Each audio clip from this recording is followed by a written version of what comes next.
नमस्कार दोस्तों, मेरा नाम है उज्जवल और आप देख रहे हैं माई पाठशाला। अपने इंग्लिश ग्रामर के 120 रूल की सीरीज में आज मैं लेकर आया हूँ रूल नंबर 32। आज का रूल नंबर 32 डिस्कस करूं उसके पहले मैं आप सभी बच्चों से जो नए हैं या पुराने हैं उनको मैं एक बात साझा करना चाहूँगा कि ये हमारी सीरीज की 32वीं वीडियो है। इसका मतलब है कि इस सीरीज के अंदर 31 वीडियो ऑलरेडी मैं डिलीवर कर चुका हूँ और ये 31 वीडियो आप हमारे चैनल के होम पेज पे जाके आप एक्सेस कर सकते हैं। और अगर प्लेलिस्ट आप जाएंगे तो प्लेलिस्ट कुछ इस तरीके से देखने को मिलेगा। जैसे आप ये एक पिक देखेंगे तो एक अवतार बनाया है। एक्चुअली मेरा खुद का एक फोटो था जिसको मैंने एआई पे डाला है और डाल के उससे मैंने अवतार बनाने की कोशिश की है, तो उसमें मुंह मेरा थोड़ा सा खुला हुआ था, तो ये अवतार बन के आया। मेरे को वीडियो थोड़ा फनी सा, मतलब इमेज थोड़ा फनी सा लगा और थंबनेल पे मेरे को लगा कि डाल सकते हैं, तो मैंने इसे डाल दिया। तो ये जब भी इमेज आप देखो तो आप ऐसे समझो कि ये उज्जवल सर है और उनका एक फ़नी पार्ट है। वैसे भी मैं क्लास में आपको हँसा कम पाता हूँ, जो है बहुत ज़्यादा करता हूँ, तो हो सकता है कि इस फ़ोटो को देख के, इस अवतार को देख के आपको थोड़ी हँसी आ जाए। ये सीरीज़ बड़ी कारगर सीरीज़ है यार। एक बार इसको कंप्लीट करोगे तो आपको इंग्लिश ग्रामर की जो रिवीजन वाइज तैयारी है, या कभी आपने थोड़ा बहुत इंग्लिश ग्रामर पढ़ रखा है, तो इस सीरीज़ से आपका पूरा काम चल जाएगा। तो चलो आज के रूल को डिस्कस करते हैं। और हाँ, ध्यान रखिएगा कि सीरीज अगर पसंद आ रही हो तो वीडियो एक बार लाइक जरूर कर दीजिएगा और कमेंट भी कर दीजिएगा। अगर लाइक और कमेंट करेंगे तो यूट्यूब को पता चलेगा कि आप वीडियोस को पसंद कर रहे हैं, तो ये बाकी लोगों तक जो है और वीडियो को यूट्यूब पहुंचाएगा, जिससे थोड़ा सा अच्छा मुझे अंदर से फील होगा कि बच्चे इस सीरीज को पसंद कर रहे हैं, ताकि आने वाले हर सीरीज को मैं उतने ही उत्साह के साथ प्लान कर सकूं। तो चलो आज रूल नंबर 32 के विषय में डिस्कशन करते हैं। रूल नंबर 32 मैंने पिक किया है, एक चैप्टर हम लोग पढ़ाते हैं सुपरफ्लुअस सेंटेंसेस। और ये क्या है कि ये थोड़ा अलग अलग चैप्टर से मिक्स रहता है, तो आपका ध्यान एक जगह ले जाने के लिए एक चैप्टर बना दिया गया है और बोल दिया गया है कि भैया ये चैप्टर का नाम है सुपरफ्लुअस सेंटेंसेस। सुपरफ्लुअस सेंटेंसेस का मतलब ये है कि जैसे सेंटेंस के अंदर जितनी रिक्वायर्ड शब्द हैं, अगर उससे ज़्यादा एक दो शब्द डाल दिया जाए तो हम ये कहते हैं कि भैया सेंटेंस सुपरफ्लुअस है, मतलब उसकी नीड नहीं है फिर भी हमने डाल दिया हुआ है। तो कैसे आप पहचानोगे सेंटेंस सुपरफ्लुअस है? क्योंकि सेंटेंस जो रिदम और टोन में एकदम फिट दिखाई देता है, कभी कभी हमें समझ में आ जाता है और ज़्यादातर समय ऐसा होता है कि रिदम और टोन जो है एकदम सही लगता है, क्योंकि हमें ग्रामर के एरर पता रहते हैं। ग्रामर के एरर हम पढ़ लेते हैं, उनके रूल्स पढ़ लेते हैं, तो हमको पता चल जाता है यहाँ यहाँ पे एरर होगा। लेकिन अगर सेंटेंस सुपरफ्लुअस बनाया जाता है तो जब तक हम स्पेशली उन शब्दों को नहीं पढ़ेंगे जिनके इर्द गिर्द एरर रखा जाता है, तो एग्जाम के अंदर हम जाएंगे तो हमारा जो रिदम और टोन होता है ना, वो सेंटेंस के हिसाब से मैच कर जाता है, तो हम पकड़ नहीं पाएंगे। तो आज की क्लास में हम ये डिस्कस करने वाले हैं कौन कौन से ऐसे शब्द हैं जिनके साथ सेंटेंस सुपरफ्लुअस बनाया जाता है। जैसे अगर मैं बात करूं, बहुत सारे सेंटेंस ऐसे हैं जो बनाए जा सकते हैं मे और माइट को लेके, जो है मे और माइट को लेके। और मे और माइट को लेके जब हम बात करें तो मे और माइट का मतलब क्या होता है कि हम पॉसिबिलिटी की बात करते हैं। इससे मे माइट क्या रिप्रेजेंट करता है? पॉसिबिलिटी, संभावना या प्रोबेबिलिटी इसे रिप्रेजेंट करते हैं। प्रोबेबिलिटी हिंदी में बोले तो संभावना रिप्रेजेंट करते हैं। तो जब भी इसके साथ आपको देखने को मिल जाए लाइकली, पॉसिबली, लाइकली या फिर पॉसिबली शब्द जैसा मिल जाए सेंटेंस के अंदर, तो सेंटेंस सुपरफ्लुअस होता है। ये हमेशा आपको ध्यान रखना पड़ेगा कि मे और माइट के साथ लाइकली और पॉसिबली जो है शब्द का इस्तेमाल नहीं करते, सेंटेंस सुपरफ्लुअस हो जाता है। या तो सेंटेंस इसके साथ बनाओ या इसके साथ बनाओ या इनमें से किसी के साथ बनाओ, दोनों को एक साथ नहीं रख सकते हो किसी सेंटेंस में।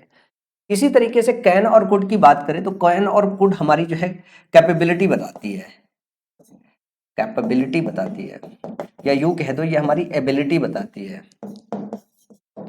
या यूं कह दो ये हमारा सामर्थ्य बताता है।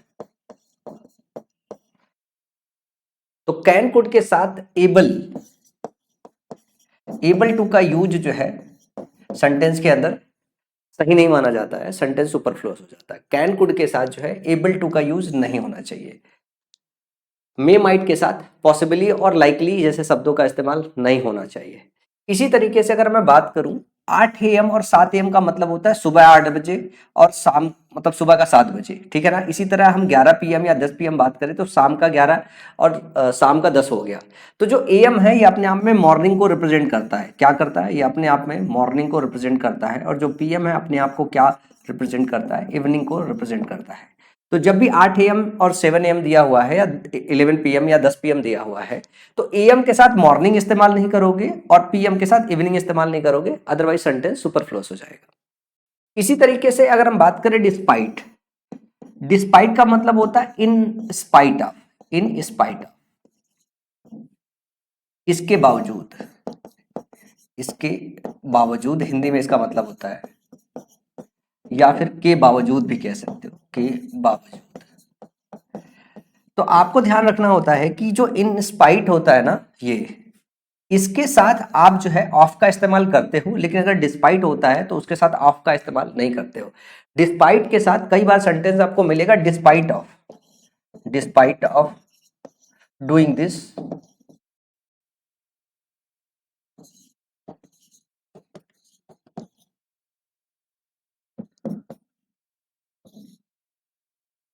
आई did that, I did that, इसको करने के बजाय मैंने उसको कर दिया।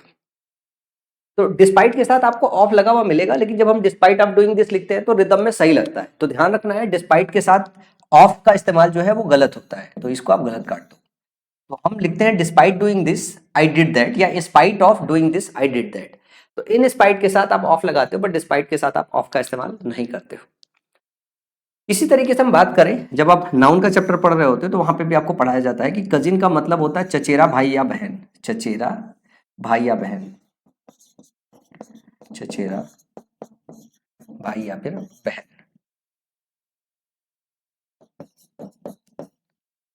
चचेरा भाई बहन का मतलब ये हो गया कजिन, हम उसको बोलते हैं अंग्रेजी में। कई बार आप देखोगे कजिन सिस्टर और कजिन ब्रदर लिखते हैं, हम कजिन सिस्टर या कजिन ब्रदर लिखते हैं। तो कजिन और सिस्टर या कजिन के साथ ब्रदर लगाना ये गलत होता है अपने आप में। इसी तरीके से आप देखोगे कंसेंसस का मतलब होता है सहमति या आम सहमति। तो जब आप कंसेंसस कहते हो तो लोगों के ओपिनियन लेते हो, लोगों के क्या लेते हो, ओपिनियन। तो कंसेंसस में ओपिनियन जो है ऑलरेडी छुपा रहता है। कंसेंसस का मतलब होता है जनरल ओपिनियन, उसके अंदर ओपिनियन ऑलरेडी छुपा रहता है। तो कंसेंसस के साथ ओपिनियन सेंटेंस के अंदर नहीं लगाते। तो ध्यान रखिएगा, कंसेंसस जब भी सेंटेंस के अंदर आए इसके साथ ओपिनियन नहीं लगा होना चाहिए। इसी तरीके से अगर हम कंसर्ट की बात करें या स्पाउस की बात करें, तो कंसर्ट का मतलब होता है जीवन साथी, स्पाउस का मतलब होता है पति या पत्नी। अगर पति है तो उसका स्पाउस पत्नी हो जाएगा, पत्नी है तो उसका स्पाउस पति हो जाएगा। और जीवन साथी के लिए कंसर्ट का इस्तेमाल करते हैं। तो कई बार क्या होता है, इसके साथ वाइफ या हस्बैंड लग के आता है, वाइफ या हस्बैंड लग के आता है, वो अपने आप में गलत होता है। इसके अंदर अपने आप में वो छुपा हुआ है। बेटर हाफ मतलब दूसरे साथी की बात कर रहे हो आप, इसमें आपको वाइफ या फिर हस्बैंड लगाने की जरूरत नहीं होती है। इसी तरीके से सिबलिंग का मतलब होता है सहोदर या भाई बहन, कुछ भी हो सकता है। इसके साथ ब्रदर और सिस्टर लगाना सही नहीं होता है। तो कजिन के साथ ब्रदर और सिस्टर नहीं लगाते, सिबलिंग के साथ ब्रदर और सिस्टर नहीं लगाते, कंसेंसस के साथ ओपिनियन नहीं लगाते, कंसर्ट या स्पाउस के साथ जो है हस्बैंड एंड वाइफ नहीं लगाते, डिस्पाइट के साथ ऑफ नहीं लगाते, एएम के साथ मॉर्निंग, पीएम के साथ इवनिंग नहीं लगाते हैं, कैन कुड के साथ जो है एबल टू नहीं लगाते हैं, और मे माइट के साथ लाइकली और पॉसिबली जैसे शब्दों का इस्तेमाल नहीं करते हैं। अगर इनका इस्तेमाल देखने को मिले सेंटेंस के अंदर तो सेंटेंस क्या होता है, सुपरफ्लुअस। अच्छा, बात मैंने आपको समझा दी, लेकिन समझाने के बाद क्या है, ये याद नहीं रह जाता है जब तक आप सेंटेंसेस में इन्हें देख ना लो। तो चलो एक बार सेंटेंसेस में इनको प्रैक्टिस कर लेते हैं। जैसे क्वेश्चन आया, इट में पॉसिबली रेन टुडे, संभावना है कि आज वर्षा हो सकती है। तो मैं अपने आप में जो है एक संभावना व्यक्त करता है। तो इट में रेन टुडे लिखेंगे, इट में पॉसिबली रेन टुडे लिखना गलत है। इसके साथ पॉसिबली शब्द का इस्तेमाल करना सेंटेंस को सुपरफ्लुअस बनाता है। अगला है he could be able to run faster than anyone else. अब यहां पे हमने कुड इस्तेमाल किया है, कुड बी एबल टू। तो ध्यान रखिएगा कि he could be able to जो रखा हुआ है, अगर कुड का इस्तेमाल किया हो तो एबल टू का इस्तेमाल करना गलत है। तो या आप इसको ऐसे लिख दो, he will be able to, he will be able to run faster than anyone else, than anyone else. या तो सेंटेंस ऐसे लिख दो, सेंटेंस अब करेक्ट हो जाएगा। या तो आप एबल टू के साथ लगा लो, जब एबल टू के साथ लगाते हो तो कैन को आप विल से रिप्लेस कर दो, या फिर आप एबल टू को हटा दो, ही could run faster than anyone else, तो ये बी एबल टू यहां से पूरी तरीके से हटा दो। तो he could run faster than anyone else sentence यहां से ही होगा, या फिर he will be able to run faster than anyone else. आप दोनों तरीके से सेंटेंस को करेक्ट कर सकते हो, लेकिन ये दोनों एक साथ नहीं आएगा, कन कुड के साथ एबल टू का इस्तेमाल गलत होता है। अगला है she will call you between 4 PM and 5 PM in the evening. अगर आपने पीएम मेंशन कर रखा है तो इसके साथ जो इन द इवनिंग लगाया हुआ है ना, ये गलत है। आप ये वाला सेक्शन इरेज कर दो, यहां पे फुल स्टॉप लगा दो, सेंटेंस करेक्ट हो जाएगा। She will call you between 4 PM and 5 PM। Between के साथ एंड का इस्तेमाल होता है, इसके पहले रूल में मैं आपको पढ़ा चुका हूँ, ये कोरिलेटिव होते हैं, ठीक है ना। फ्रॉम के साथ टू का इस्तेमाल होता है, बिटवीन के साथ एंड का इस्तेमाल होता है। यहां पे लिखा हुआ despite of her illness she came to work, मतलब उसके बीमारी के बावजूद भी जो है वो काम पे आई।